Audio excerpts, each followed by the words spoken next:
Hello guys, welcome to my channel. ನೆನ್ನೆ ನಾವು ಹೆಂಗೆ ಫೋಟೋ ಫಿಲ್ಟರ್ ಆಡ್ ಮಾಡೋದು ಅಂತ ನೋಡಿದ್ವಿ. ಅದು ಫೋಟೋಶಾಪ್ ಒಳಗಡೆ ಅವರೇ ಕೊಟ್ಟಿರೋದು ಹೆಂಗೆ ಆಡ್ ಮಾಡೋದು ಅಂತ ನೋಡಿದ್ವಿ.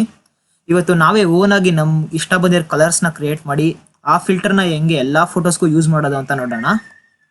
ಸೊ ಫಸ್ಟ್ ಅದ್ರ ಇಮೇಜ್ ತಗೊಳ್ಳೋಣ. ಇವಾಗ ನಮ್ಮ ಹತ್ರ ಈ ಇಮೇಜ್ ಐತೆ. ಇದಕ್ಕೆ ನಾವು ನಮ್ಗೆ ಯಾವ ತರ ಕಲರ್ಸ್ ಬೇಕೋ ಅದೆಲ್ಲ ಕೊಡೋಣ ಫಸ್ಟ್.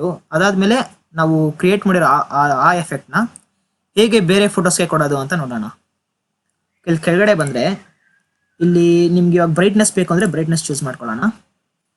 ಇವಾಗ ಬ್ರೈಟ್ನೆಸ್ ಚೂರ್ ಇದು ಕಡಿಮೆ ಮಾಡ್ಕೊಂಡು ಕಾಂಟ್ರಾಸ್ಟ್ ಸ್ವಲ್ಪ ಕೊಟ್ಕೊಳ್ಳೋಣ. ನೆಕ್ಸ್ಟ್ ಗ್ರೇಡಿಯಂಟ್ ಮ್ಯಾಪ್ ಅಂತ ಇದೆ. ಗ್ರೇಡಿಯಂಟ್ ಮ್ಯಾಪ್ ಅಲ್ಲಿ ಯಾವ ಕಲರ್ಸ್ ಬೇಕೋ ಚೂಸ್ ಮಾಡ್ಕೊಳ್ತೀನಿ ನಾನು ಸದ್ಯಕ್ಕೆ. ಇವಾಗ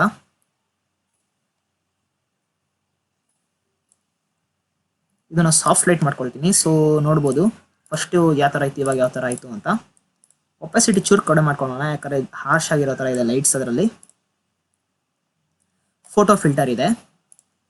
ಫೋಟೋ ಫಿಲ್ಟರ್ ಅಲ್ಲಿ ನಾವು ಇವಾಗ ಬ್ಲೂ ಕೊಟ್ಕೊಳ್ಳೋಣ. ಬ್ಲೂ ಕಲರ್ ಸ್ವಲ್ಪ ಆಡ್ ಮಾಡ್ಕೊಳ್ಳೋಣ. ಓಕೆ, ಬ್ಲೂ ಆಡ್ ಆಗಿದೆ.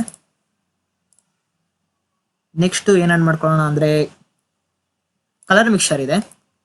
ಕಲರ್ ಮಿಕ್ಸರ್ ಅಲ್ಲಿ ನಮ್ಗೆ ಯಾವ ಕಲರ್ ಬೇಕೋ ಅದನ್ನ ಮಾಡ್ಕೊಳ್ಳೋಣ.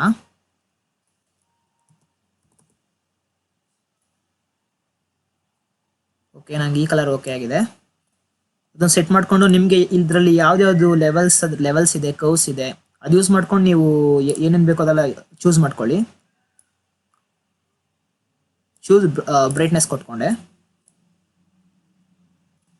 ಕಲರ್ ಬ್ಯಾಲೆನ್ಸ್ ಅಲ್ಲಿ ನಾವು ಇವಾಗ ಇದಕ್ಕೆ ಟೋನ್ ಏನ್ ಬೇಕು ಅಂತ ಕೊಟ್ಕೊಳ್ಳೋಣ.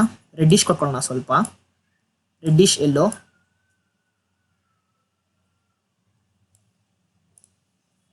ಓಕೆ, ನಂಗೆ ಈ ಫಿಲ್ಟರ್ ಓಕೆ ಆಗಿದೆ.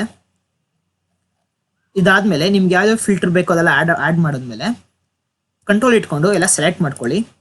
ನಾವು ಆಡ್ ಮಾಡಿರೋ ಎಲ್ಲ ಫಿಲ್ಟರ್ಸ್ನು ಸೆಲೆಕ್ಟ್ ಮಾಡ್ಕೊಳ್ಳಿ. ಸೆಲೆಕ್ಟ್ ಮಾಡ್ಕೊಂಡ್ಮೇಲೆ ಎಲ್ಲ ಫಿಲ್ಟರು ಸೆಲೆಕ್ಟ್ ಆಗಿದೆ ಅಂತ ಒಂದ್ಸತಿ ಚೆಕ್ ಮಾಡ್ಕೊಳ್ಳಿ. ಅದಾದ್ಮೇಲೆ ಕಂಟ್ರೋಲ್+G ಪ್ರೆಸ್ ಮಾಡಿದ್ರೆ ಅದೆಲ್ಲ ಒಂದು ಗ್ರೂಪ್ ಹೋಗಿ ಆಡ್ ಆಗುತ್ತೆ. ನೀವೇ ನೋಡ್ಬೋದು. ಇವಾಗ ಗ್ರೂಪ್ ಆಫ್ ಮಾಡಿದ್ರೆ ಫಸ್ಟ್ ಬಿಫೋರ್ ಇದ್ದಿದ್ದು ಬಂತು, ಇವಾಗ ಆಫ್ಟರ್ ಇದಾಯ್ತು. ಸೊ ಇವಾಗ ನಾವು ಮಾಡಿರೋ ಎಫೆಕ್ಟ್ಸ್ ನ ಫಸ್ಟ್ ಸೇವ್ ಮಾಡಿ ಇಟ್ಕೊಳ್ಳೋಣ. ಸೊ ಅದಕ್ಕೆ ಏನ್ ಮಾಡಬೇಕು ಅಂದ್ರೆ ಇಲ್ಲಿ ಫೈಲ್ ಇದೆ ಮೇಲ್ಗಡೆ. ಫೈಲ್ ಹತ್ರ ಬನ್ನಿ. ಫೈಲ್ ಹತ್ರ ಬಂದ್ಮೇಲೆ ಎಕ್ಸ್ಪೋರ್ಟ್ ಅಂತ ಇದೆ. ಎಕ್ಸ್ಪೋರ್ಟ್ ಹತ್ರ ಬಂದ್ಮೇಲೆ ಕಲರ್ ಲುಕ್ಅಪ್ ಟೇಬಲ್ ಅಂತ ಇದೆ. ಅದ್ರ ಮೇಲೆ ಕ್ಲಿಕ್ ಮಾಡಿ. ಕ್ಲಿಕ್ ಮಾಡಿದ್ಮೇಲೆ ಇದು ಮೀಡಿಯಂ ಅಲ್ಲೇ ಇರಲಿ, ಜಾಸ್ತಿ ಮಾಡೋದು ಹೋಗೋದು ಬೇಡ, ಯಾಕಂದ್ರೆ ಲೇಟ್ ಆಗುತ್ತೆ ಇಮೇಜ್ ಪ್ರೊಸೆಸ್ ಆಗೋದಕ್ಕೆ. ಮೀಡಿಯಂ ಅಲ್ಲಿ ಇಟ್ಮೇಲೆ ನಿಮ್ಗೆ ಯಾವ ಹೆಸರು ಬೇಕೋ ಅದನ್ನ ಹೆಸರು ಕೊಟ್ಕೊಳ್ಳಿ.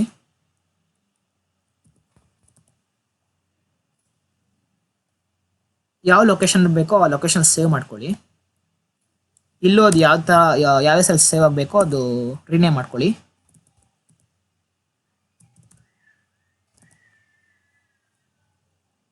ಸೇವ್ ಮಾಡ್ಕೊಳ್ಳೋಣ. ಓಕೆ, ಅವಾಗ ಸೇವ್ ಆಗಿದೆ. ಇವರು ಸ್ಟಾರ್ಟಿಂಗ್ ಫೋಟೋಶಾಪ್ ಅವರೇ ತುಂಬಾ ಇದೇ ತರ ಫಿಲ್ಟರ್ ಸೆಷನ್ ಕೊಟ್ಟವ್ರೆ. ಆ ವಿಡಿಯೋ ನೀವು ನೋಡ್ಬೇಕಂದ್ರೆ ಡಿಸ್ಕ್ರಿಪ್ಷನ್ ಅಲ್ಲಿ ವಿಡಿಯೋ ಇದೆ, ಅದನ್ನ ಚೆಕ್ ಮಾಡ್ಕೊಳ್ಳಿ. ಮತ್ತೆ ಹಂಗೆ ನಾನು ಮೇಲ್ಗಡೆ ಒಂದು ಕಾರ್ಡ್ ಕೊಡ್ತೀನಿ, ಅದರಲ್ಲೂ ನೀವು ಚೆಕ್ ಮಾಡ್ಕೋಬಹುದು. ಓಕೆ, ಇವಾಗ ನಾವು ಇದನ್ನು ಸೇವ್ ಮಾಡಾಯ್ತು. ಈ ಎಫೆಕ್ಟ್ ನ ಸೇವ್ ಮಾಡಾಯ್ತು. ಇವಾಗ ಬೇರೆ ಇಮೇಜ್ಗೆ ಹೇಗೆ ಅಪ್ಲೈ ಮಾಡೋದು ಅಂತ ನೋಡೋಣ. ಇಲ್ಲಿ ಮಾತ್ರ ಬೇರೆ ಇಮೇಜ್ ಇದೆ. ಇಲ್ಲಿ ಬಂದ್ರೆ ಕಲರ್ ಲುಕ್ಅಪ್ ಅಂತ ಇದೆ, ಅಲ್ಲಿ ಬನ್ನಿ. ಅಲ್ಲಿ ಬಂದ್ಮೇಲೆ ಇಲ್ಲಿ 3D ಲಟ್ ಫೈಲ್ ನ ಚೂಸ್ ಮಾಡ್ಕೊಳ್ಳಿ.